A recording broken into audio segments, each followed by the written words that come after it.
The nature of the Pokemon TCG is that strong, often format-defining decks get forgotten about to the passages of time. With yearly rotation, cards that used to run the format disappear, back to binders, never to be seen again. This video, however, will shine a light on some of the strong, often broken decks that haven't been talked about in years. And if you stick around to the end of the video, you might be able to win these lovely ability-used markers. Let's go. Plasma Lugia had the overthrow ability, which lets you take an extra prize card when you KO something. Almost every time we have seen some version of this, it has been good. Think of Stoutland V or ADP for example. And yes, Lugia in my opinion was on their power level, as stated by its 7th place finish at the 2014 World Championship. So what attack does Lugia have then? Well, for 4 energy you do 120 damage. However, if you can't discard a plasma energy, this attack does nothing. I hear you, 120 damage isn't anywhere close enough to be dealing one shots. And you definitely need to be one-shotting if you have to discard plasma energy to attack. So what are we doing? Well, Muscle Band exists, which gives us an extra 20 damage. So now we're at 140. And then we can add in Deoxys EX, one of the best bench sitters we have ever seen, since its power connectability makes your Team Plasma Pokemon do an extra 10 damage.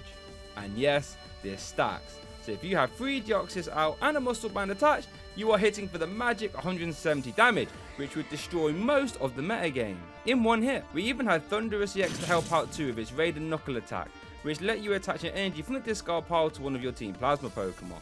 This let you recover special energy that this deck exclusively played, like Plasma Energy, Double Colorless Energy, and Prism Energy too. Chorus Machine even let you pluck a special energy from your deck and attach it to one of your Plasma Pokemon. This, in theory, meant you could get a Lugia rolling in a single turn. You could even play Genesect EX solely for its ability, Red Signal, which acted like a boss's orders when you attached a plasma energy to it. Bicycle and Roller Skates rounded off this deck, giving it the speed part of its name. A deck that was able to take 3 prizes on 2 prize Pokemon, or even 2 prizes on 1 prize Pokemon. Never a bad place to be.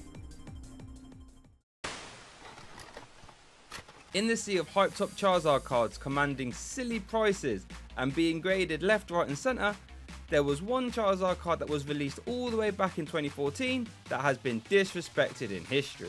Charizard EX from Flashfire was an 180 HP monster. Wing attack was okay, dealing 60 damage which would dispatch evolving basics like Spritzy. But Combustion Blast was our build around. For 2 fire energy and 2 colourless, you did 150 damage. Now that might not sound like a lot, but when you consider that this existed with Muscle Band 2, you now do 170 damage, which was enough to KO plenty of metagame threats like the big bully of the format Yveltal EX for example. So clearing the way of big Pokemon was nice in one hit, sure.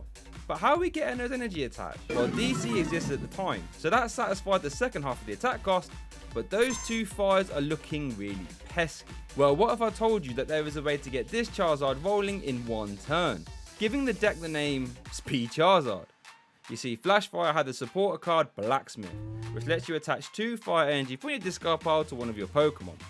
So as long as you could attach a DCE, discard 2 fires, and play Blacksmith, you could get Combustion Blast rolling in a single turn. But bear in mind, you had Shaman EX to constantly draw up to 6 for each one you benched, so the combo wasn't actually that hard to do, especially when you maxed out Trainer's Mail and Acro Bikes too. It doesn't stop there though, since Charizard had a 1 prize partner, which was capable of one-shotting 170 HP Pokemon too, which could also get set up in 1 turn. Ancient Trait Entei. He was a bit of a naughty geezer. For the same attack cost as Combustion Blast, Entei has Heat Tackle, which does 130 damage and 30 to itself. This means we can abuse the Blacksmith plus DCE combo again to power this up in a single turn. But how are we getting to 170 damage then? Because our base output is 130 now, and Muscle Band only increases damage by 20. So aren't we only hitting for 150? Well, if this was any other Entei, sure you would be. However, this Entei has the Ancient Trait Double, which let you have 2 tool cards attached to it at the same time. This meant you could attach 2 Muscle Bands and swing for 170 damage, ejecting Giratina EX and Yveltal EXs alike. And this was actually the deck I took to my very first ever regional championships, where I got all the way to a winning in scenario for top 8. However, I lost to the creator of Hex March back before Hex March, and well, to be honest, Speed Charizard Entei were widely known. And I actually spoke to Luke Burke, the player that denied me that top 8 at that event. And he said, yeah, I was sweating. If you didn't dead jaw twice, you definitely would have won that game. Which would have saw me get a top 8 at my very first ever regional. That's a shame. Right then, so thanks to this video sponsor TC Evolutions, I'm actually giving away this full set of ability use markers and V-Star marker 2. I will ship these to anyone. So all you have to do to enter is just like the video, subscribe, and then leave a comment about what your favourite ability has been all time in the Pokemon TCG. And I'll draw the winner in about 2 weeks. Good luck.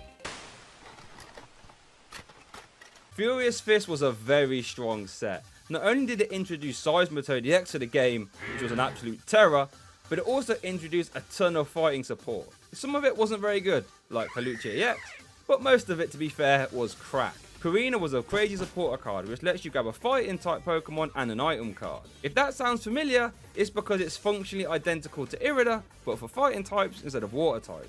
This Karina engine was unique back in 2014, with all the other supporter engines being built around Sycamores and Ends, and maybe some Skylers too. So if Karina was the engine, what was the attacker? Well, Lucario EX. This beat stick was a terror, one of the rare Pokemon to have 3 attacks, all of which were actually pretty good. 1 for 30 missile jab was never a bad thing. This bypassed resistance too, letting you KO Joltix and Zubats if you had a muscle band attached. Corkscrew Smash was the star of the show though. Since for 2 energy it did 60 damage and let you draw up to 6 cards in your hand. This had amazing synergy with Karina, since you could make up for the lack of raw draw power that Karina offered with your attack. Our other attack was Somersault Kick, and that did a flat 100 damage. I hear you shouting through the screen at me though. These numbers are all trash. How was this good? Well, we actually had 2 insane ways of boosting the damage back then that don't include Muscle Band. The first one is Strong Energy.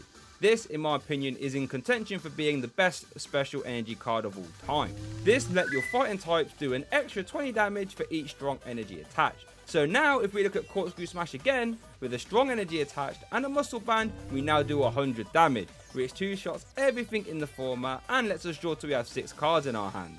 Incredible scenes. But it doesn't stop there though, since we also had the Crobat line to chip in too.